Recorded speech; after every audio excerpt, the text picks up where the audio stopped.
NK Sharma ਦੀ ਸਰਕਾਰ ਕਾਂਗਰਸ ਸਰਕਾਰ ਇੱਕੋ ਹੀ ਗੱਲਬਾਤ ਹੈ। NK शर्मा ਪ੍ਰੈਸ ਕਾਨਫਰੰਸ ਕਰਕੇ ਹਟੇ ਨੇ। ਡੇਰਾਬੱਸੀ ਕੌਂਸਲ ਦਾ ਜੋ ਪ੍ਰਧਾਨ ਹੈ ਰਣਜੀਤ ਰੈਡੀ, ਉਹਨੇ ਕਿਸੇ ਦੀ ਜ਼ਮੀਨ ਹੜਪ ਲਈ ਫਰਜ਼ੀ ਵਸੀਅਤ ਬਣਾ ਕੇ। ਉਹ ਬੰਦੇ ਨੂੰ ਜਿਹਦਾ ਉਸ ਜ਼ਮੀਨ ਨਾਲ ਕੋਈ ਸੰਬੰਧ ਹੀ ਨਹੀਂ, ਚੱਕ ਕੇ ਸ਼ਰਮਾ ਜੀ SSP ਕੋਲੇ ਲੈ ਗਏ, ਦਰਖਾਸਤ ਦਵਾਤੀ। ਉਸ ਦਰਖਾਸਤ ਦਾ ਕੁਝ ਵੀ ਨਹੀਂ ਹੋਣਾ, ਉਹ ਦਰਖਾਸਤ ਫਾਈਲ ਹੋਊਗੀ क्योंकि SSP ਕੋਲ ਕੋਈ ਅਧਿਕਾਰ ਹੀ ਨਹੀਂ। ਤੇ ਸ਼ਰਮਾ ਜੀ ਨੇ ਤਾਂ ਸ਼ਾਮਲਾਟ ਜ਼ਮੀਨ ਦੱਬੀ ਹੋਈ ਹੈ। ਜੇ ਰਣਜੀਤ ਰੈਡੀ ਤੇ ਪਰਚਾ ਦਰਜ ਹੋ ਗਿਆ, ਉਹਨੂੰ ਗ੍ਰਿਫਤਾਰ ਕਰ ਲਿਆ, ਉਹ ਤਾਂ ਇਕੱਲਾ ਹੈ। ਸ਼ਰਮਾ ਜੀ ਖੁਦ, ਇਹਨਾਂ ਦੀ ਪਤਨੀ, ਭਰਜਾਈਆਂ, ਭਰਾ ਸਾਰੇ ਗ੍ਰਿਫਤਾਰ ਹੋਣਗੇ।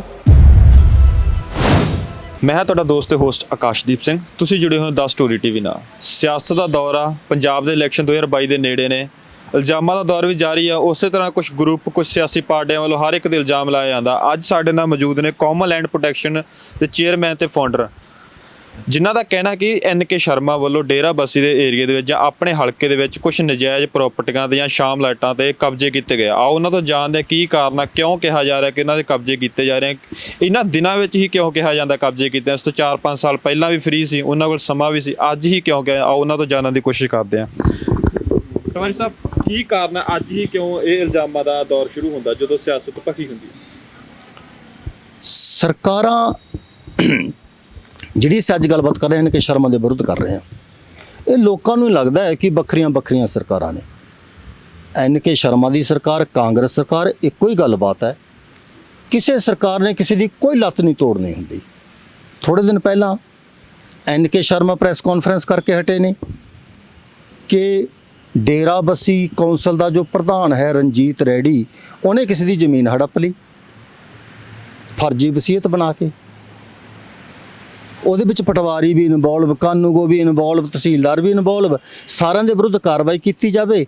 ਇੱਕ ਉਹ ਬੰਦੇ ਨੂੰ ਜਿਹਦਾ ਉਸ ਜ਼ਮੀਨ ਨਾਲ ਕੋਈ ਸੰਬੰਧ ਹੀ ਨਹੀਂ, ਚੱਕ ਕੇ ਸ਼ਰਮਾ ਜੀ SSP ਕੋਲੇ ਲੈ ਗਏ, ਦਰਖਾਸਤ ਦਵਾਤੀ। ਉਸ ਦਰਖਾਸਤ ਦਾ ਕੁਝ ਵੀ ਨਹੀਂ ਹੋਣਾ, ਉਹ ਦਰਖਾਸਤ ਫਾਈਲ ਹੋਊਗੀ क्योंकि SSP ਕੋਲੇ ਕੋਈ ਅਧਿਕਾਰ ਹੀ ਨਹੀਂ। SSP ਕੋਲੇ ਕੋਈ ਅਧਿਕਾਰ ਨਹੀਂ ਉਸ ਸ਼ਿਕਾਇਤ ਦੇ ਉੱਤੇ ਕੋਈ ਕਾਰਵਾਈ ਕਰਨ ਦਾ, ਕਿਉਂਕਿ NK ਸ਼ਰਮਾ ਜੀ ਦੀ ਪਾਰਟੀ ਦੀ ਸਰਕਾਰ ਵੇਲੇ ਹੀ ਮੁੱਖ ਮੰਤਰੀ ਸਰਦਾਰ ਪ੍ਰਕਾਸ਼ ਸਿੰਘ ਬਾਦਲ ਨੇ ਇੱਕ ਸਰਕੂਲਰ ਜਾਰੀ ਕਰਤਾ ਸੀ, ਗਸ਼ਤੀ ਚਿੱਠੀ ਜਿਹਨੂੰ ਕਹਿੰਦੇ ਆ। ਉਹ ਕੀ ਸੀ ਕਿ ਕੋਈ ਵੀ ਮਾਲ ਮਹਿਕਮੇ ਦਾ ਮੁਲਾਜ਼ਮ, ਪਟਵਾਰੀ, ਕਾਨੂੰਗੋ, ਤਹਿਸੀਲਦਾਰ, ਉਹਦੇ ਵਿਰੁੱਧ ਜੇ ਰਿਕਾਰਡ ਦੇ ਵਿੱਚ ਕਿਸੇ ਗੜਬੜ ਦਾ ਕੋਈ ਦੋਸ਼ ਲੱਗਦਾ ਹੈ ਤਾਂ ਵਿਜੀਲੈਂਸ ਤੇ ਪੁਲਿਸ ਮਹਿਕਮਾ ਉਹਨਾਂ ਚਿਰ ਕੋਈ ਕਾਰਵਾਈ ਨਹੀਂ ਕਰ ਸਕਦਾ ਜਿੰਨਾ ਚਿਰ ਸੰਬੰਧਿਤ DC ਉਹਦੀ ਪੜਤਾਲ ਕਰਕੇ ਪੁਲਿਸ ਜਾਂ ਵਿਜੀਲੈਂਸ ਮਹਿਕਮੇ ਨੂੰ ਪਰਚਾ ਦਰਜ ਕਰਨ ਦੀ ਸਿਫਾਰਿਸ਼ ਨਹੀਂ ਕਰਦਾ। ਤਾਂ ਅੱਜ NK ਸ਼ਰਮਾ ਜੀ SSP ਨੂੰ ਦਰਖਾਸਤ ਲੈ ਕੇ ਕਿਉਂ ਗਏ? ਉਹ ਪ੍ਰੈਸ ਕਾਨਫਰੰਸ ਦੇ ਵਿੱਚ ਕਹਿ ਰਹੇ ਹੈ ਜੀ ਉਸ ਟਾਈਮ ਦਾ ਜਿਹੜਾ ਪਟਵਾਰੀ ਸੀ ਭੁਪਿੰਦਰ ਸਿੰਘ, ਉੱਤੇ ਕਾਰਵਾਈ ਹੋਣੀ ਚਾਹੀਦੀ ਹੈ। ਸ਼ਰਮਾ ਜੀ 2 ਵਾਰੀ MLA ਰਹਿ ਗਏ, ਉਹਨਾਂ ਨੂੰ ਪਤਾ ਨਹੀਂ ਵੀ ਜੇ ਪਟਵਾਰੀ ਤੇ ਪਰਚਾ ਦਰਜ ਕਰਾਉਣਾ ਹੈ ਤਾਂ ਪਹਿਲਾਂ DC ਨੂੰ ਸ਼ਿਕਾਇਤ ਦਿਓ। ਅਸਲ ਗੱਲ ਕੀ ਹੈ, ਸ਼ਰਮਾ ਜੀ ਨਹੀਂ ਚਾਹੁੰਦੇ ਕਿ ਪਟਵਾਰੀ ਤੇ ਪਰਚਾ ਹੋਵੇ, ਰਣਜੀਤ ਰੈਡੀ ਤੇ ਪਰਚਾ ਹੋਵੇ। ਜਿਹੜੇ ਕੰਮ ਰਣਜੀਤ ਰੈਡੀ ਨੇ ਕੀਤੇ ਹੈ, ਕਿਸੇ ਦੀ ਜ਼ਮੀਨ ਦੱਬ ਲਈ, ਉਹ ਤਾਂ ਕਿਸੇ ਪ੍ਰਾਈਵੇਟ ਬੰਦੇ ਦੀ ਸੀ। ਤੇ ਆ ਜਿਹੜਾ ਅਸੀਂ ਕਾਗਜ਼ ਪੱਤਰ ਪੇਸ਼ ਕਰ ਰਹੇ ਹਾਂ ਤੇ ਸ਼ਰਮਾ ਜੀ ਨੇ ਤਾਂ ਸ਼ਾਮਲਾਟ ਜ਼ਮੀਨ ਦੱਬੀ ਹੋਈ ਹੈ। ਜੇ ਰਣਜੀਤ ਰੈਡੀ ਤੇ ਪਰਚਾ ਦਰਜ ਹੋ ਗਿਆ, ਉਹਨੂੰ ਗ੍ਰਿਫਤਾਰ ਕਰ ਲਿਆ, ਉਹ ਤਾਂ ਇਕੱਲਾ ਹੈ। ਸ਼ਰਮਾ ਜੀ ਖੁਦ, ਇਹਨਾਂ ਦੀ ਪਤਨੀ, ਭਰਜਾਈਆਂ, ਭਰਾ ਸਾਰੇ ਗ੍ਰਿਫਤਾਰ ਹੋਣਗੇ।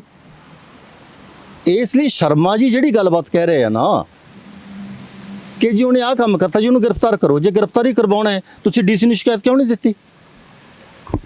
ਸਵਾਲ ਤਾਂ ਉੱਥੇ ਹੀ ਖੜਾ ਨਾ ਕਿ ਇਲੈਕਸ਼ਨਾਂ ਦੇ ਦਿਨਾਂ 'ਚ ਤੁਸੀਂ ਕਿਉਂ ਜਾਗਦੇ? ਪਹਿਲਾਂ ਵੀ ਤੁਹਾਡੇ ਕੋਲ ਸਮੇਂ ਨੇ, ਤੁਸੀਂ ਪਹਿਲਾਂ ਕਦੇ ਜਾਗੇ ਜਾਂ ਤੁਹਾਡਾ ਕੀ ਕੀਤਾ ਗਿਆ ਐਸਾ ਖਾਸ ਇਹਨਾਂ ਦੇ ਵਿਰੁੱਧ? ਅਸੀਂ 2011 ਤੋਂ ਲੱਗੇ ਹੋਏ ਹਾਂ, ਠੀਕ ਹੈ ਜੀ। ਪਹਿਲਾਂ NK ਸ਼ਰਮਾ ਜੀ ਦੇ ਨਾਲ ਹੀ ਅਸੀਂ ਕੰਮ ਕਰਦੇ ਰਹੇ ਹਾਂ।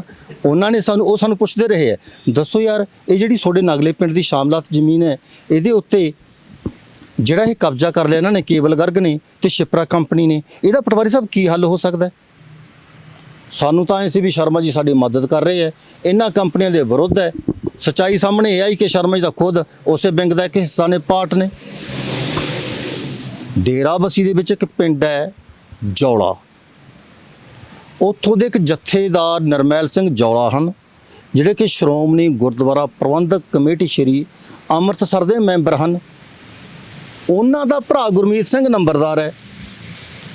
ਉਹਨਾਂ ਨੇ ਪਿੰਡ ਦੀ 125 ਕਿੱਲੇ ਸਰਪਲਸ ਜ਼ਮੀਨ ਜਿਹੜੀ ਪੰਜਾਬ ਸਰਕਾਰ ਨੇ ਗੋਲਡਨ ਫੋਰੈਸਟ ਕੰਪਨੀ ਤੋਂ ਜ਼ਬਤ ਕਰਕੇ ਸਰਪਲਸ ਡਿਕਲੇਅਰ ਕੀਤੀ ਹੋਈ ਹੈ। ਸਰਪਲਸ ਜ਼ਮੀਨ ਦਾ ਮਤਲਬ ਹੁੰਦਾ ਹੈ ਬੇਜ਼ਮੀਨੇ ਲੋਕਾਂ ਦੇ ਵਿੱਚ ਜ਼ਮੀਨ ਵੰਡਣੀ। ਇੱਥੇ ਇੱਕ ਕੁਐਸਚਨ ਆ, ਤੁਸੀਂ ਬਹੁਤ ਵੱਡੀਆਂ ਪ੍ਰਾਪਰਟੀਆਂ ਦੇ ਨਾਮ ਗਿਣਾ ਰਹੇ ਹੋ, ਸਰਕਾਰਾਂ ਦੇ ਨਾਮ ਆ, ਬਿਲਕੁਲ ਜੀ, ਬਿਲਕੁਲ। ਤੁਹਾਡਾ ਇਹ ਚ ਮਕਸਦ ਕੀ ਅੱਜ ਦੀ ਕਾਨਫਰੰਸ ਤੁਸੀਂ ਕੀਤੀ ਆ? ਸਿਰਫ ਇੱਕ ਲੋਕਾਂ ਨੂੰ ਜਗਾਉਣ ਵਾਸਤੇ ਆ ਜਾਂ ਸਿਆਸਤ ਨਾਲ ਪ੍ਰੇਰਿਤ ਆ, ਜਾਂ ਫਿਰ ਇਹਦੇ ਤੁਸੀਂ ਕੋਈ ਐਕਸ਼ਨ ਵੀ ਲਿੱਤਾ ਹੋਇਆ ਇਸ ਤੋਂ ਪਹਿਲਾਂ? ਕੋਈ ਸਿਰਫ ਇਸ ਕਾਨਫਰੰਸ ਸਵਾਗਤ ਕਰਨ ਤੋਂ ਪਹਿਲਾਂ ਕਿਸੇ ਅਧਿਕਾਰੀ ਨੂੰ ਮਿਲੇ ਜਾਂ ਤੁਹਾਡੇ ਕੋਲ ਕੋਈ ਸ਼ਿਕਾਇਤ ਕੀਤੀ ਗਈ ਆ? ਅਸੀਂ ਤਾਂ ਲਗਭਗ ਰੋਜ਼ ਹੀ ਅਧਿਕਾਰੀਆਂ ਨੂੰ ਮਿਲਦੇ ਹਾਂ, ਰੋਜ਼ ਹੀ ਸ਼ਿਕਾਇਤਾਂ ਕਰਦੇ ਹਾਂ। 2012 ਤੋਂ ਅਸੀਂ ਸ਼ਿਕਾਇਤਾਂ ਕਰ ਰਹੇ ਹਾਂ। ਮੈਂ 2012 ਤੋਂ ਇਸ ਮੁੱਦੇ ਨਾਲ ਜੁੜਿਆ ਹੋਇਆ। 2012 ਦੇ ਵਿੱਚ ਇਹ ਮੁੱਦਾ ਮੇਰੇ ਧਿਆਨ 'ਚ ਆਇਆ ਸੀ। ਮੇਰਾ ਪਿੰਡ ਬਹੁਤ ਦੂਰ ਹੈ ਕਿ ਡੇਰਾਬੱਸੀ ਹਲਕੇ ਦੇ ਵਿੱਚ ਜਿਹੜਾ ਕਿ ਪੰਜਾਬ ਦਾ ਗੁੜਗਾਵਾਂ ਬਣਿਆ ਹੋਇਆ ਹੈ, ਇਹ ਇੱਕ ਸੈਮੀ ਹਿੱਲੀ ਏਰੀਆ ਹੋਣ ਕਰਕੇ, ਘੱਗਰ ਦਾ ਏਰੀਆ ਹੋਣ ਕਰਕੇ ਇੱਥੇ ਜ਼ਮੀਨਾਂ ਬੰਜਰ ਨੇ, ਦਰਿਆ ਦੇ ਬੈੱਡ ਦੀਆਂ ਜ਼ਮੀਨਾਂ ਨੇ, ਬਹੁਤ ਜ਼ਿਆਦਾ ਜ਼ਮੀਨਾਂ ਸ਼ਾਮਲਾਟਾਂ ਨੇ। ਉਹ ਸਾਰੀਆਂ ਸ਼ਾਮਲਾਟ ਜ਼ਮੀਨਾਂ ਦੇ ਉੱਤੇ ਬੜੇ ਹਾਈ ਫਾਈ ਧਨਾੜ ਲੋਕਾਂ ਨੇ ਕਬਜ਼ੇ ਕੀਤੇ ਹੋਏ ਆ। ਮੁੱਖ ਮੰਤਰੀਆਂ ਨੇ, ਮੰਤਰੀਆਂ ਨੇ, ਆਈਐਸਾਂ ਨੇ, ਆਈਪੀਐਸਾਂ ਨੇ। ਇਸ ਮਾਮਲੇ ਦੇ ਵਿੱਚ ਹਾਨਰੇਬਲ ਜਸਟਿਸ ਕੁਲਦੀਪ ਸਿੰਘ ਦੀ ਇੱਕ ਰਿਪੋਰਟ ਵੀ ਸਬਮਿਟ ਕੀਤੀ ਗਈ ਹੈ ਹਾਈ ਕੋਰਟ 'ਚ, ਜਿਹਦੇ ਵਿੱਚ ਉਹਨਾਂ ਨੇ ਡਿਟੇਲ ਦਿੱਤੀ ਹੋਈ ਹੈ ਕਿ 4 ਕਿੱਲੇ ਜ਼ਮੀਨ ਦੇ ਉੱਤੇ ਸਰਦਾਰ ਪ੍ਰਕਾਸ਼ ਸਿੰਘ ਬਾਦਲ ਦਾ ਕਬਜ਼ਾ ਹੈ, ਸ਼ਾਮਲਾਟ ਜ਼ਮੀਨ ਦੇ ਉੱਤੇ। 50-52 ਕਿੱਲਿਆਂ ਦੇ ਉੱਤੇ ਸਰਦਾਰ ਪ੍ਰਤਾਪ ਸਿੰਘ ਕੈਰੋਂ ਦੇ ਲੜਕੇ ਸੁਰਿੰਦਰ ਕੈਰੋਂ ਦਾ ਕਬਜ਼ਾ ਹੈ। ਕਿਹੜਾ ਪਿੰਡ ਅਵਤਾਰ ਉਹ? ਛੱਤ ਪਿੰਡ ਹੈ। ਛੱਤ ਪਿੰਡ ਹੈ ਜੀ, ਡੇਰਾਬੱਸੀ ਬਨੂੜ 'ਚ। ਹਾਂ ਨਾ ਛੱਤ ਹਾਂ, ਜਿਰਕਪੁਰ ਜੀ ਪੈਂਦਾ। ਜਿਰਕਪੁਰ 'ਚ ਪੈਂਦਾ ਛੱਤ ਪਿੰਡ। 50 ਕਿੱਲੇ ਜ਼ਮੀਨ ਉੱਥੇ ਸ਼ਾਮਲਾਟ ਹੈ, ਉਹਦੇ ਤੇ ਕਬਜ਼ਾ ਸੁਰਿੰਦਰ ਕੈਰੋਂ ਦਾ ਹੈ। ਐਂਡ ਇੱਕ ਬੜਾ ਕੈਪਟਨ ਕਮਲਜੀਤ। ਦੇਖੋ, ਤੁਸੀਂ ਅੱਜ ਦੀ ਕਾਨਫਰੰਸ 'ਚ ਦੱਸਿਆ ਕਿ ਲਗਭਗ ਇਹ ਜਿਹੜਾ ਜ਼ਮੀਨ ਆ ਦਿੱਲੀ ਤੋਂ ਜਿਹੜਾ ਨੈਸ਼ਨਲ ਹਾਈਵੇ ਚੰਡੀਗੜ੍ਹ ਦਾ ਉਸ ਤੇ ਜ਼ਮੀਨ ਆ, ਕਰੋੜਾਂ ਦੀ ਜ਼ਮੀਨ ਦੱਸਿਆ ਰਿਹਾ। ਹੁਣ ਉਸ ਤੇ ਕੀ ਮੰਗ ਕਰਦੇ, ਕਿਹੜੇ ਪਿੰਡ ਦੀ ਸ਼ਾਮਲਾਟ, ਔਰ ਤੁਸੀਂ ਹੀ ਕਿਉਂ ਮੰਗਦੇ ਹੋ? ਪਿੰਡ ਦੇ ਸਰਪੰਚ, ਪੰਚ ਜਾਂ ਉਹਨਾਂ ਦੀ ਪੰਚਾਇਤਾਂ ਵੱਲੋਂ ਜਾਂ ਮੌਜੂਦਾ ਅਧਿਕਾਰੀਆਂ ਵੱਲੋਂ, ਗਮਾਡਾ ਵੱਲੋਂ, ਐਮਸੀ ਕੌਂਸਲ ਕਿਸੇ ਵੱਲੋਂ ਕੋਈ ਕਾਰਵਾਈ ਕੀਤੀ ਗਈ ਉਸ ਤੇ? ਇਹ ਗਮਾਡਾ, ਸ਼ਮਾਡਾ, ਪੁੱਡਾ ਇਹ ਸਾਰੇ ਸਰਕਾਰ ਦੇ ਵਿੰਗ ਨੇ। ਜਿੱਥੇ ਸਰਕਾਰ ਕਰਪਟ ਹੋਵੇ, ਅਫਸਰਸ਼ਾਹੀ ਤਾਂ ਚਾਹੁੰਦੀ ਹੈ ਵੀ ਸਰਕਾਰ ਕਰਪਟ ਹੋਵੇ। ਜੇ ਸਰਕਾਰ ਕਰਪਟ ਹੋਵੇ ਤਾਂ ਉਹਨਾਂ ਨੂੰ ਕਰਪਸ਼ਨ ਦਾ ਮੌਕਾ ਮਿਲਦਾ ਹੈ। ਰਹੀ ਗੱਲ ਲੋਕਾਂ ਦੀ, ਪੰਜਾਬ ਦੀ ਰਾਜਧਾਨੀ ਚੰਡੀਗੜ੍ਹ ਦੇ ਨਾਲ ਲੱਗਦੇ ਖਾਸ ਇਲਾਕੇ ਦੇ ਲੋਕ ਬੜੇ ਹੀ ਆਮ ਅਤੇ ਸਧਾਰਨ ਹਨ। ਇਹਨਾਂ ਨੂੰ ਪਤਾ ਹੀ ਨਹੀਂ ਕਿ ਸ਼ਾਮਲਾਤ ਜ਼ਮੀਨ ਦੇ ਉੱਤੇ ਸਾਡਾ ਕੀ ਅਧਿਕਾਰ ਹੈ। ਹੁਣ ਜਿਹੜੀ ਮੈਂ ਗੱਲ ਕਰ ਰਿਹਾ, ਨੈਸ਼ਨਲ ਹਾਈਵੇ ਦੇ ਨਾਲ ਲੱਗਦੀ ਜ਼ਮੀਨ 11 ਕਨਾਲ 1 ਮਰਲਾ ਸ਼ਾਮਲਾਤ ਜ਼ਮੀਨ ਹੈ ਪਿੰਡ ਭਾਂਖਰਪੁਰ ਦੀ। ਉਹਦੀ ਰਜਿਸਟਰੀ ਜਿਹਦਾ ਆ ਨਾਲ ਡਾਕੂਮੈਂਟ ਲੱਗਿਆ ਹੋਇਆ ਹੈ, ਇਹਦੀ ਫੋਟੋ ਖਿੱਚ ਲਓ ਤੁਸੀਂ। ਠੀਕ ਹੈ ਜੀ। ਇਹ ਹੈਗਾ ਜੀ ਇੰਤਕਾਲ ਨੰਬਰ 7743, ਸ਼ਾਮਲਾਤ ਪੱਤੀ ਕੰਬੋਆ, ਪਿੰਡ ਭਾਂਖਰਪੁਰ। ਠੀਕ ਹੈ ਜੀ। ਵੇਚਣ ਵਾਲੇ ਹੈਗੇ ਭੁਪਿੰਦਰ ਸਿੰਘ, ਜੋਗਿੰਦਰ ਸਿੰਘ, ਜਗਦੀਸ਼ ਸਿੰਘ, ਗੁਰਬਖਸ਼ ਸਿੰਘ, ਬਲਬੀਰ ਸਿੰਘ, ਈਸ਼ਰ ਸਿੰਘ, ਨਿਰਮਲ ਸਿੰਘ, ਬੇਟੇ ਜੋਗਿੰਦਰ ਸਿੰਘ। ਇਹ ਵੇਚੀ ਗਏ ਪਿੰਡ ਵਾਸੀ ਨੇ ਜਿਨ੍ਹਾਂ ਵੱਲੋਂ ਜ਼ਮੀਨ ਵੇਚੀ ਗਈ ਆ? ਕੀ ਪੰਚਾਇਤ ਮੈਂਬਰ ਨੇ ਜਾਂ ਖੁਦ ਕਿਸੇ ਵੱਲੋਂ ਆਪਣੇ ਨਾਮ ਕਰਾ ਕੇ ਵੇਚੀ ਜਾ ਰਹੀ ਹੈ? ਜੀ ਨਹੀਂ, ਇਹ ਬੰਦੇ ਇਸ ਜ਼ਮੀਨ ਦੇ ਉੱਤੇ ਸਿਰਫ ਤੇ ਸਿਰਫ ਕਾਸ਼ਤਕਾਰ ਨੇ। ਇਹਨਾਂ ਕੋਲੇ ਕੋਈ ਮਾਲਕੀ ਅਧਿਕਾਰ ਨਹੀਂ। ਕਾਸ਼ਤਕਾਰ ਠੇਕੇਦਾਰ ਨੇ ਜਾਂ ਪੰਚਾਇਤ ਵੱਲੋਂ ਠੇਕੇ ਦਿੱਤੀ ਗਈ ਜਾਂ ਖੁਦ ਹੀ ਖਾਲੀ ਪਈ ਜ਼ਮੀਨ ਨੂੰ ਜੋ ਸਰਕਾਰ ਦੇ ਅਧੀਨ ਆਉਂਦੇ ਉਸ ਤੇ ਕਾਸ਼ਤਕਾਰੀ ਕੀਤੀ ਜਾ ਰਹੀ ਉਹਨਾਂ ਵੱਲੋਂ? ਇਹ ਜਿਹੜੇ ਲੋਕ ਹੈ ਇਹ ਪਿਛਲੇ ਸਮਿਆਂ ਦੇ ਵਿੱਚ ਪੰਚਾਇਤਾਂ ਨੂੰ ਚੁਕੌਤਾ ਦਿੰਦੇ ਰਹੇ ਹੈ। ਮੁੜ ਕੇ ਪੰਚਾਇਤਾਂ ਬਲਦੀਆਂ ਰਹਿੰਦੀਆਂ, ਉਹ ਚੁਕੌਤੇ ਹੋ ਗਏ ਬੰਦ। ਇਹਨਾਂ ਦਾ ਕਬਜ਼ਾ ਲੰਬੇ ਸਮੇਂ ਤੋਂ ਚੱਲਦਾ ਆ ਰਿਹਾ ਇਹਨਾਂ ਲੋਕਾਂ ਦਾ। ਬਾਅਦ 'ਚ ਇਹਨਾਂ ਲੋਕਾਂ ਨੇ ਜ਼ਮੀਨਾਂ ਵੇਚੀਆਂ। ਇਹ ਸਿਰਫ ਇਸ ਪਿੰਡ ਦੀ ਕਹਾਣੀ ਨਹੀਂ, ਪੂਰੇ ਜੀਰਕਪੁਰ ਤੇ ਡੇਰਾਬੱਸੀ ਇਲਾਕੇ ਦੀ ਇਹੀ ਕਹਾਣੀ ਹੈ। ਦੇਖੋ, ਜੀਰਕਪੁਰ ਡੇਰਾਬੱਸੀ ਦੇ ਇਲਾਕੇ ਵਿੱਚ ਐਨ.ਕੇ. ਸ਼ਰਮਾ ਕਾਫੀ ਲੰਬੇ ਸਮੇਂ ਤੋਂ ਵਿਧਾਇਕ ਨੇ। ਹੋਰ ਵੀ ਬਹੁਤ ਸਾਰੇ ਬਿਲਡਰ ਨੇ ਇੱਥੇ, ਕੰਸਟਰਕਸ਼ਨ ਨੇ, ਬਹੁਤ ਸਾਰੀ ਇਲੀਗਲ ਵੀ ਕੰਸਟਰਕਸ਼ਨ ਹੋਈਆਂ ਨੇ। ਕਿਤੇ ਕਮਾਡਾ ਵੱਲੋਂ ਕਿਤੇ ਫੈਸਲਾ ਵੀ ਲਿਆ ਗਿਆ। ਤਾਂ ਤੁਸੀਂ ਕੀ ਮੰਗ ਕਰਦੇ ਹੋ ਕਿ ਸਰਕਾਰ ਤੋਂ ਮੰਗ ਆ ਜਾਂ ਪੰਚਾਇਤੀ ਵਿਭਾਗ ਤੋਂ ਮੰਗ ਆ ਤੁਹਾਡੀ ਜੀ ਸ਼ਾਮਲਾਟ ਜ਼ਮੀਨ ਦੇ ਕਬਜ਼ੇ ਤੁਸੀਂ ਕੀ ਚਾਹੁੰਦੇ ਹੋ ਇਸ ਟਾਈਮ? ਜਿਹੜੀ ਗੱਲ ਆਪਾਂ ਸ਼ੁਰੂ ਕੀਤੀ ਸੀ ਪਹਿਲਾਂ ਉਹਨੂੰ ਪੂਰਾ ਕਰ ਲਈਏ। ਆ ਜਿਹੜਾ ਮੈਂ ਇੰਤਕਾਲ ਦੱਸ ਰਿਹਾ 7743 ਜਿਨ੍ਹਾਂ ਨੇ ਜ਼ਮੀਨ ਵੇਚੀ ਭੁਪਿੰਦਰ ਸਿੰਘ ਵਗੈਰਾ ਜਿਹੜੇ ਕਿ ਇਸ ਸ਼ਾਮਲਾਟ ਜ਼ਮੀਨ ਦੇ ਉੱਤੇ ਕਾਸ਼ਤਕਾਰ ਸੀ। ਇਹ ਜ਼ਮੀਨ ਖਰੀਦੀ ਕਿਹਨੇ? ਪਰਮਿੰਦਰ ਕੁਮਾਰ ਪੁੱਤਰ ਵਿਸ਼ਵਾਨਾਥ ਵਾਸੀ ਲੋਹਗੜ੍ਹ ਜੋ ਕਿ ਸ਼੍ਰੀ N.K. ਸ਼ਰਮਾ ਦਾ ਸਕਾ ਭਰਾ ਹੈ। ਇਹ ਜ਼ਮੀਨ ਕਿੰਨੀ ਹੈ? 1.5 ਕਿੱਲਾ 11 ਕਨਾਲ ਤੇ 1 ਮਰਲੇ। ਰਜਿਸਟਰੀ ਨੰਬਰ 1013 ਰਜਿਸਟਰੀ ਦੀ ਤਰੀਕ 12/12/2014। ਇਹ 1.5 ਕਿੱਲਾ ਖਰੀਦਿਆ ਕਿੰਨੇ ਚ ਗਿਆ? 13,81,250 ਰੁਪਏ। ਇਹ ਹਾਈਵੇ ਦੇ ਨਾਲ ਲੱਗਦੀ ਹੈ ਜ਼ਮੀਨ। 15 ਕਰੋੜ ਕੀਮਤ ਹੈ ਇਹਦੀ ਤੇ ਹੁਣ ਉੱਥੇ ਪੈਟਰੋਲ ਪੰਪ ਲੱਗਿਆ ਹੋਇਆ ਹੈ। ਪਹਿਲਾਂ ਤਾਂ ਅਸੀਂ ਪੜਤਾਲ ਕੀਤੀ, ਅਸੀਂ ਤਾਂ ਇਹ ਸੁਣਿਆ ਸੀ ਵੀ ਇਹ ਪੰਪ ਵੀ N.K. ਸ਼ਰਮਾ ਜੀ ਦਾ ਹੈ। ਹੁਣ ਜੋ ਅਸੀਂ ਕਾਗਜ਼ਾਂ ਪੱਤਰਾਂ ਦੀ ਪੜਤਾਲ ਕੀਤੀ ਹੈ ਉਹ ਕਾਗਜ਼ਾਂ ਦੇ ਵਿੱਚ ਪੰਪ N.K. ਸ਼ਰਮਾ ਜੀ ਦੇ ਨਾਂ ਨਹੀਂ ਬੋਲਦਾ। ਰਿਲਾਇੰਸ ਕੰਪਨੀ ਦਾ ਪੰਪ ਹੈ, ਕਾਗਜ਼ਾਂ 'ਚ ਪਤਾ ਨਹੀਂ ਕਿਹਦੇ ਨਾਂ ਹੈ। ਸ਼ਰਮਾ ਜੀ ਦਾ ਉਹਦੇ ਵਿੱਚ ਕੋਈ ਹਿੱਸੇਦਾਰੀ ਹੈ ਜਾਂ ਨਹੀਂ ਇਹਦਾ ਨਹੀਂ ਸਾਨੂੰ ਪਤਾ। ਗੱਲ ਤਾਂ ਇਹ ਹੈ ਕਿ ਜ਼ਮੀਨ ਸ਼ਾਮਲਾਤ ਦੀ 2 ਵਾਰੀ MLA ਰਹੇ ਹੋਏ ਸ਼ਰਮਾ ਜੀ ਨੂੰ ਪਤਾ ਨਹੀਂ ਕਿ ਸ਼ਾਮਲਾਤ ਦੀ ਰਜਿਸਟਰੀ ਕਰਾਉਣੀ ਕਿੰਨਾ ਵੱਡਾ ਜੁਰਮ ਹੈ। ਸ਼ਰਮਾ ਜੀ ਇਹਦੇ ਬਾਰੇ ਕੀ ਜਵਾਬ ਦਿੰਦੇ ਹੈ? ਜੀ ਜਦੋਂ ਅਸੀਂ ਰਜਿਸਟਰੀ ਕਰਵਾਈ ਉਦੋਂ ਹਾਈ ਕੋਰਟ ਨੇ ਲੋਕਾਂ ਨੂੰ ਮਾਲਕ ਬਣਾਤਾ ਸੀ, ਫਿਰ ਲੋਕਾਂ ਦੇ ਨਾਂ ਇੰਤਕਾਲ ਕਿਉਂ ਨਾ ਹੋਇਆ? ਸ਼ਰਮਾ ਜੀ ਅਗਲੀ ਗੱਲ ਕਿਉਂ ਲੁਕਾਉਂਦੇ ਹੈ ਵੀ ਹਾਈ ਕੋਰਟ ਦੇ ਹੁਕਮਾਂ ਤੇ ਸੁਪਰੀਮ ਕੋਰਟ ਨੇ ਸਟੇ ਲਾਤੀ ਸੀ, ਹੁਣ ਵੀ ਸਟੇ ਹੈ। ਸਾਡੀ ਮੰਗ ਕੀ ਹੈ? ਜਿਹੜੇ ਅਸੀਂ ਕਾਗਜ਼ ਤੁਹਾਨੂੰ ਦਿੱਤੇ ਆ ਪ੍ਰੈਸ ਨੋਟ ਦੇ ਨਾਲ, ਇਹਦੇ ਪਿੱਛੇ ਇੱਕ ਸ਼ਿਕਾਇਤ ਲੱਗੀ ਹੋਈ ਹੈ, ਤੁਸੀਂ ਉਹ ਵੀ ਦੇਖੋ। ਇਹਨਾਂ ਕਾਗਜ਼ਾਂ ਨੂੰ ਫਰੋਲੋ। ਜੀ ਪਹਿਲੇ 2 ਕਾਗਜ਼ ਮੂਹਰਲੇ ਪਾਸਿਓਂ ਇਹ ਸ਼ਿਕਾਇਤ ਹੈ ਜੀ। ਅਸੀਂ ਸ਼ਿਕਾਇਤ ਕੀਤੀ ਹੈ honourable justice mister Mehtab Singh Gill retired chairman vigilance commission Punjab ਨੂੰ। ਠੀਕ ਹੈ ਜੀ। ਅਸੀਂ ਉਹਨਾਂ ਤੋਂ ਕੀ ਮੰਗ ਕੀਤੀ ਹੈ ਜੀ? ਇਹ 2 ਪਿੰਡ, ਇੱਕ ਤਾਂ ਗਾਜੀਪੁਰ ਜਿੱਥੇ N.K. ਸ਼ਰਮਾ ਜੀ ਨੇ ਆਪਣੀ ਇੱਕ ਕੰਪਨੀ ਜਿਸ ਦਾ ਨਾਮ ਹੈ N.K. ਸ਼ਰਮਾ ਐਂਟਰਪ੍ਰਾਈਜ਼ਸ ਪਲੱਸ ਆਪਣੇ ਫੈਮਿਲੀ ਮੈਂਬਰਸ ਦੇ ਨਾਂ ਤੇ ਇੱਕ ਟਰਸਟ ਬਣਾਇਆ ਹੋਇਆ ਦਰਬਾਰੀ ਲਾਲ ਫਾਊਂਡੇਸ਼ਨ ਇੰਟਰਨੈਸ਼ਨਲ ਐਜੂਕੇਸ਼ਨ ਸੁਸਾਇਟੀ, ਜਿਸ ਦੇ ਵਿੱਚ ਸ਼ਰਮਾ ਜੀ ਦੀ ਪਤਨੀ ਵਾਈਸ ਪ੍ਰੈਜ਼ੀਡੈਂਟ ਹੈ। ਸ਼ਰਮਾ ਜੀ ਦੀ ਭਰਜਾਈ ਉਹਦੇ ਵਿੱਚ ਖਜ਼ਾਨਚੀ ਹੈ। ਸ਼ਰਮਾ ਜੀ ਦੀਆਂ ਦੂਜੀਆਂ 2 ਭਰਜਾਈਆਂ ਉਹਦੇ ਵਿੱਚ ਮੈਂਬਰ ਹਨ। ਕਰਤਾ ਧਰਤਾ ਤਾਂ ਇਹੀ ਹਨ। ਇਹ ਕੋਈ ਗਲਤ ਕੰਮ ਨਹੀਂ। ਇਹਦੇ ਉੱਤੇ ਸਾਨੂੰ ਕੋਈ ਇਤਰਾਜ਼ ਨਹੀਂ। ਸਾਨੂੰ ਇਸ ਫਾਊਂਡੇਸ਼ਨ ਦੇ ਉੱਤੇ ਕੋਈ ਇਤਰਾਜ਼ ਨਹੀਂ। ਸਾਨੂੰ N.K. ਸ਼ਰਮਾ ਐਂਟਰਪ੍ਰਾਈਜ਼ਸ ਉੱਤੇ ਕੋਈ ਇਤਰਾਜ਼ ਨਹੀਂ। ਸਾਡਾ ਇਤਰਾਜ਼ ਤਾਂ ਇਹ ਹੈ MLA ਹੁੰਦੇ ਹੋਏ, ਵਿਧਾਇਕ ਹੁੰਦੇ ਹੋਏ ਉਹਨਾਂ ਨੂੰ ਪਤਾ ਨਹੀਂ ਤੁਸੀਂ ਸਕੂਲ ਖੋਲ ਰਹੇ ਹੋ, ਪ੍ਰਾਈਵੇਟ ਜ਼ਮੀਨ ਖਰੀਦੋ। ਇਹ ਸ਼ਾਮਲਾਤ ਜ਼ਮੀਨ ਪਿੰਡ ਗਾਜੀਪੁਰ ਦੀ ਖਸਰਾ ਨੰਬਰ ਇਹਦੇ ਵਿੱਚ ਦਿੱਤੇ ਹੋਏ ਹੈ। ਲੋਕਾਂ ਤੋਂ ਪੁੱਠੇ ਸਿੱਧੇ ਢੰਗ ਨਾਲ ਫਰਜ਼ੀ ਜੇ ਮੁਖਤਿਆਰਨਾਮੇ ਬਣਾ ਕੇ ਪਹਿਲਾਂ ਖਰੀਦੀ ਭਰਾ ਦੇ ਨਾਂ ਤੇ, ਯਾਦਵਿੰਦਰ ਦੇ ਨਾਂ ਤੇ, ਫਿਰ ਯਾਦਵਿੰਦਰ ਰਜਿਸਟਰੀ ਕਰਾਉਂਦਾ N.K. ਸ਼ਰਮਾ ਐਂਟਰਪ੍ਰਾਈਜ਼ਸ ਦੇ ਨਾਂ ਤੇ, ਫਿਰ N.K. ਸ਼ਰਮਾ ਜੀ ਉਹਦੇ ਚੋਂ ਗਿਫਟ ਦਿੰਦੇ ਹੈ ਦਰਬਾਰੀ ਲਾਲ ਫਾਊਂਡੇਸ਼ਨ ਨੂੰ, ਕੁਛ ਦਾ ਕਰਦੇ ਹੈ ਲੀਜ਼।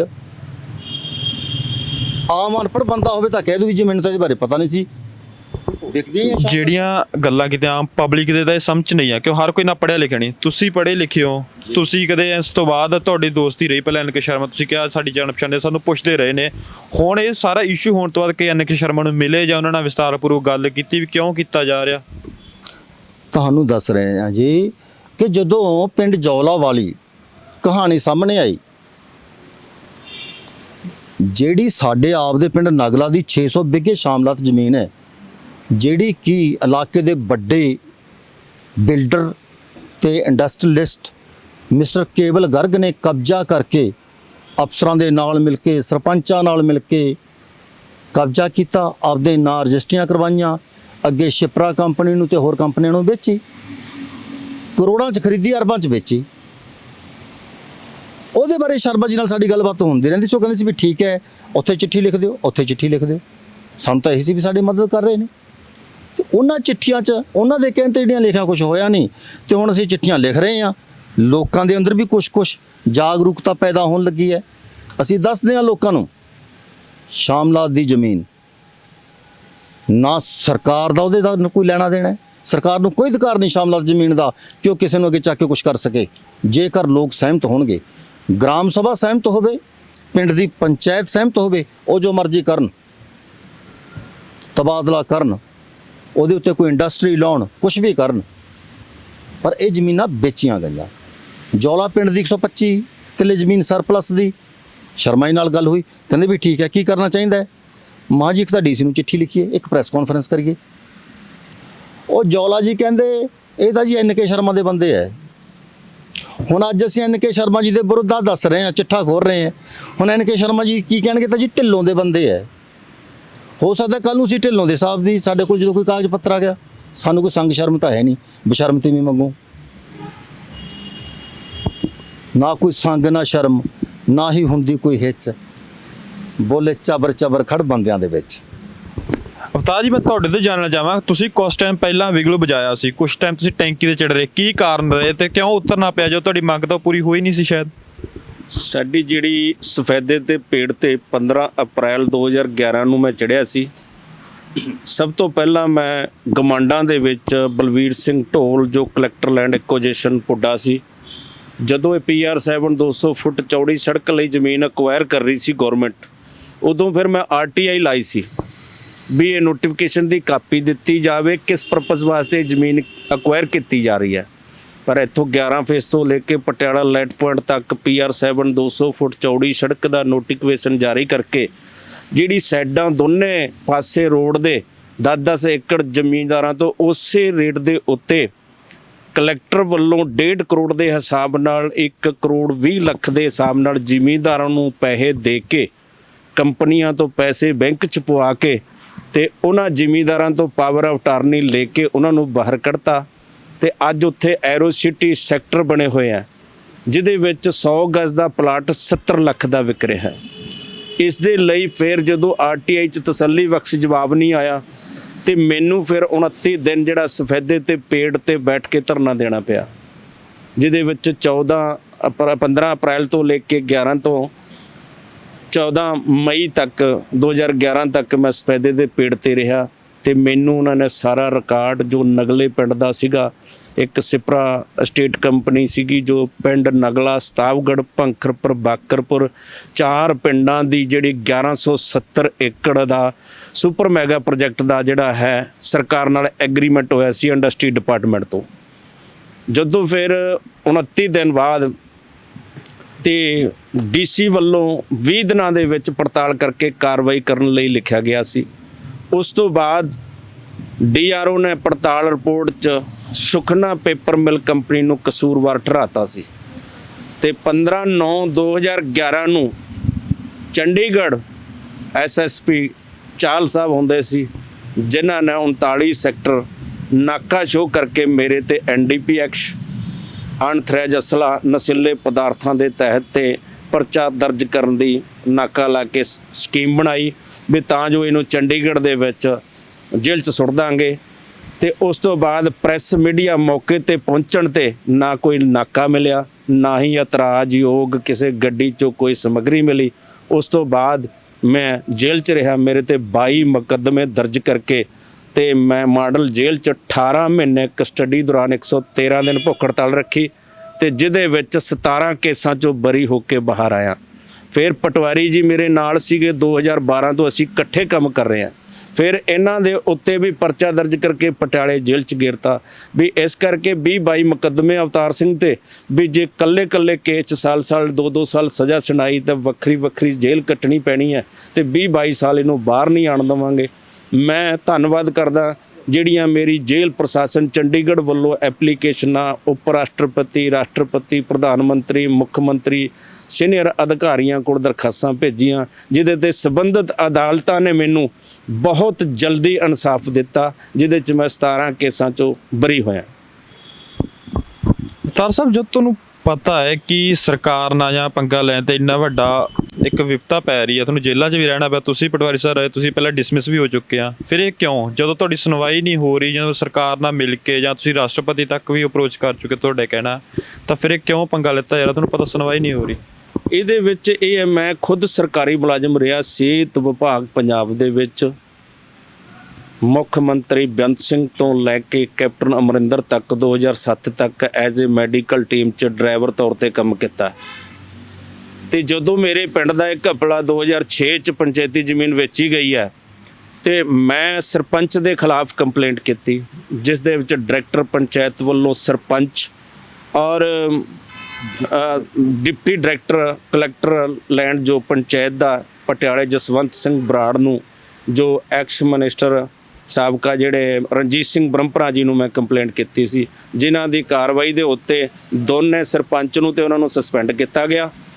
ਉਸ ਤੋਂ ਬਾਅਦ ਅਗਲੀ ਜਦੋਂ 60 ਕਰੋੜ ਰੁਪਏ ਦਾ ਘਪਲਾ ਡਾਇਰੈਕਟਰ ਏਡੀਸੀ ਦੀ ਰਿਪੋਰਟ ਤੇ ਉੱਤੇ ਸਰਪੰਚ ਨੂੰ ਮੁਅੱਤਲ ਕਰ ਦਿੱਤਾ ਗਿਆ ਤੇ ਅੱਜ ਵੀ ਮੁਅੱਤਲ ਹੈ ਤੇ ਉਹਦੇ ਖਿਲਾਫ ਕੋਈ ਕ੍ਰਿਮੀਨਲ ਪਰਚਾ ਨਹੀਂ ਦਰਜ ਕੀਤਾ ਕਿਸੇ ਵੀ ਅਫਸਰ ਤੇ, ਜੋ ਅੱਜ ਤੋਂ ਅਸੀਂ ਸਮੇਂ-ਸਮੇਂ ਸੰਬੰਧਿਤ ਅਧਿਕਾਰੀਆਂ ਨੂੰ ਸ਼ਿਕਾਇਤਾਂ ਦਿੰਦੇ ਆ ਰਹੇ ਹਾਂ।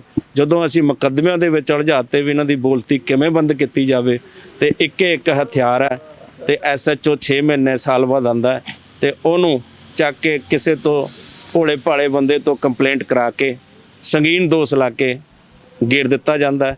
19/4/17 ਨੂੰ ਜਿਸ ਦਿਨ ਇਸ ਜ਼ਮੀਨ ਤੇ ਕੇਵਲ ਗਰਗ ਆਪਣੇ ਗੁੰਡੇ ਬਦਮਾਸ਼ਾਂ ਨੂੰ ਪੁਲਿਸ ਦੀ ਮਦਦ ਦੇ ਨਾਲ ਕਬਜ਼ਾ ਕਰਨ ਆਇਆ ਸੀ ਤੇ ਮੈਨੂੰ ਛਾਟ ਕੇ ਵੀ ਖੰਭੇ ਤੇ ਚੜ੍ਹਨਾ ਪਿਆ ਆਪਣੀ ਜਾਨ ਬਚਾਉਣ ਵਾਸਤੇ ਤੇ 19/4/17 ਨੂੰ ਫਿਰ ਸ਼ਾਰਟ ਸਰਕਟ ਹੋ ਕੇ ਮੈਂ ਡੈੱਡ ਡਿਕਲੇਅਰ ਹੋ ਗਿਆ ਸੀ। ਉਸ ਤੋਂ ਬਾਅਦ ਉਲਟ ਸਾਡੇ ਤੇ ਹੀ 307 ਦਾ ਪਰਚਾ ਦਰਜ ਕਰਕੇ ਸਾਨੂੰ ਜੇਲ੍ਹ 'ਚ ਸੁੱਟਤਾ ਔਰ ਇਲੈਕਟ੍ਰਿਸਿਟੀ ਜਿਹੜਾ ਐਕਟ 2003 ਦੇ ਤਹਿਤ ਭਾਖੜਾ ਮੈਨੇਜਮੈਂਟ ਬੋਰਡ ਦੇ JE SDO ਵੱਲੋਂ ਪਰਚਾ ਦਰਜ ਕਰਕੇ ਉਹ ਵੀ ਸਾਡੇ ਅੰਦਰ ਜੇਲ੍ਹ 'ਚ ਸੁੱਟਤਾ। 5 ਲੱਖ ਯੂਨਿਟ ਡੈਮੇਜ ਦਾ ਦੋਸ਼ ਲਾ ਕੇ ਵੀ ਇਹਦੇ ਕਾਰਨ 5 ਲੱਖ ਯੂਨਿਟ ਡੈਮੇਜ ਹੋਇਆ ਤੇ ਜਿਹਦੇ ਵਿੱਚ ਡੇਰਾਬੱਸੀ ਜੱਜ ਸਾਹਿਬ ਗੌਰਵ ਦੱਤਾ ਜੀ ਨੇ ਮੈਨੂੰ 7 ਕੇਸਾਂ 'ਚ ਬਰੀ ਕੀਤਾ, ਜੋ ਆਰਗੂਮੈਂਟ 'ਚ ਰਿਟਨ ਡਿਫੈਂਸ ਦੇ ਵਿੱਚ ਮੈਂ ਪੇਸ਼ ਕੀਤੀ ਹੈ ਤੇ ਕਿਸੇ ਨੂੰ ਜੱਜ ਸਾਹਿਬ ਨੂੰ ਰਿਕੁਐਸਟ ਕੀਤੀ, ਜੇਲ੍ਹ 'ਚੋਂ ਚਿੱਠੀ ਜਾਂਦੀ ਸੀ ਜੇਲ੍ਹ ਪ੍ਰਸ਼ਾਸਨ ਵੱਲੋਂ, ਜੋ ਫਾਰਵਰਡ ਹੋ ਕੇ ਚਿੱਠੀ ਜਾਂਦੀ ਆ ਇੱਕ ਲੇਖੇ ਦਾ ਉਹ FIR ਦਰਜ ਹੋ ਕੇ ਅਦਾਲਤ ਜਾਂਦੀ ਹੈ ਤੇ ਜੱਜਾਂ ਨੇ ਉਹ ਜੱਜ ਸਾਹਿਬਾਨਾਂ ਨੇ ਉਹ ਪੜ੍ਹ ਕੇ ਮੈਨੂੰ ਇਨਸਾਫ ਦਿੱਤਾ। ਇਹ ਸਨ ਅਵਤਾਰ ਸਿੰਘ ਨਗਲਾ ਤੇ ਫਾਊਂਡਰ ਸਾਹਿਬ ਪਟਵਾਰੀ ਸਾਹਿਬ, ਜਿਨ੍ਹਾਂ ਦਾ ਕਹਿਣਾ ਕਿ ਵੱਖ-ਵੱਖ ਸਿਆਸੀ ਪਾਰਟੀਆਂ ਵੱਲੋਂ ਮੌਕੇ ਸਿਰ ਕਬਜ਼ੇ ਦਾ ਜ਼ਮੀਨਾਂ ਸ਼ਾਮਲਾਟ ਦੇ ਆਪਣੇ ਤਰੀਕੇ ਨਾਲ ਕਰ ਲਏ ਜਾਂਦੇ ਆ, ਪਰ ਜੋ ਇਹਨਾਂ ਦੇ ਅੱਜ ਕਾਨਫਰੰਸ ਕੀਤੀ ਗਈ ਉਹ ਤੋਂ ਇੱਕ ਜਾਗਰੂਕਤਾ ਦੀ ਜੋ ਲਹਿਰ ਉਹ ਇਹ ਹੈ ਕਿ ਲੋਕਾਂ ਨੂੰ ਆਪਣੀ ਜ਼ਮੀਨਾਂ ਦੇ ਪ੍ਰਤੀ ਜ਼ਰੂਰ ਜਾਗਰੂਕ ਰਹਿਣਾ ਚਾਹੀਦਾ, ਜਿਨ੍ਹਾਂ ਤੋਂ ਉਹਨਾਂ ਨੂੰ ਪਤਾ ਲੱਗੇ ਕਿ ਕੀ ਚੱਲਦਾ ਕੀ ਨਹੀਂ, ਉਹਨਾਂ ਦੇ ਅਧਿਕਾਰ ਕੀ ਨੇ। ਇਸ ਸ਼ਖਸੀਅਤਾਂ ਨਾਲ ਜਾਂ ਇਹਨਾਂ ਬੰਦਿਆਂ ਨਾਲ ਇਹਨਾਂ ਦੀ ਗੱਲਬਾਤ ਦੌਰਾਨ ਤੁਹਾਨੂੰ ਇਹ ਜ਼ਰੂਰ ਜਾਣਨ ਨੂੰ ਮਿਲਿਆ ਕਿ ਤੁਹਾਡੇ ਹੱਕ ਕੀ ਨੇ। ਪਰ ਦੂਜਾ ਪੱਖ ਇਹ ਵੀ ਆ, ਸਿਆਸਤ ਦਾ ਦੌਰ ਆ, ਇਲੈਕਸ਼ਨ ਨਜ਼ਦੀਕ ਨੇ, ਕੁਝ ਦਿਨਾਂ ਤੱਕ ਇਲੈਕਸ਼ਨ ਵੋਟਾਂ ਹੋਣੀਆਂ ਨੇ, ਆਪਣਾ ਹੱਕ ਸੋਚ ਕੇ ਜ਼ਰੂਰ ਵੋਟ ਪਾਉਣ ਦਾ ਅਧਿਕਾਰ ਤੁਹਾਡੇ ਕੋਲ ਹੈ ਤੇ ਵੋਟ ਪਾਉਣੀ ਵੀ ਜ਼ਰੂਰੀ ਆ, ਪਰ ਕਿਸ ਨੂੰ ਵੋਟ ਪਾਉਣੀ, ਕਿਸ ਤਹਿਤ ਪਾਉਣੀ, ਇਹ ਤੁਹਾਨੂੰ ਜ਼ਰੂਰ ਸੋਚਣਾ ਪਏਗਾ। ਕੈਮਰਾਮੈਨ ਜੈਵਰਤ ਦੇ ਨਾਲ ਆਕਾਸ਼ਦੀਪ ਸਿੰਘ, ਮੁਹਾਲੀ।